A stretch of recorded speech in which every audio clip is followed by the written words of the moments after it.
বারাসাতে রামনবমীর শোভাযাত্রা ঘিরে যতটা না উন্মাদনা ছিল তার চেয়ে বেশি ছিল মিঠুন সুকান্তদের দেখার জন্য। দুপুর থেকেই রাস্তার দুধারে জমা হতে থাকেন সাধারণ মানুষজন। ভিড় বাড়তে থাকে বিকেল হতেই। একটি হুটখোলা গাড়িতে চেপে হিরোর মতোই এন্ট্রি নেন মিঠুন সুকান্তরা। বিজেপির রাজ্য সভাপতির হাতে দেখা যায় বিরাট গদা।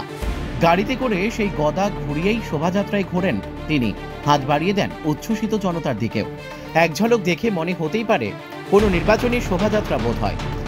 ভিড় সামলাতে বিশাল পুলিশ বাহিনী এলাকায় ছিল।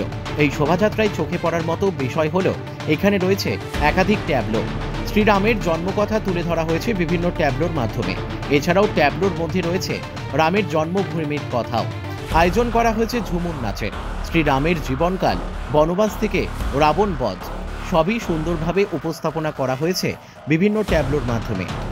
রামনবমীর দিন যে বাংলার বিভিন্ন প্রান্তে মিছিল হবে এবং সেখানে প্রচুর মানুষ যোগ দেবেন, সেই ছবিটা আগেই পরিষ্কার করে দিয়েছিলেন বিজেপির শীর্ষ নেতৃত্বরা। রবিবার সকাল থেকে তেমন চিত্রই দেখা গিয়েছে বাংলার বিভিন্ন প্রান্তে।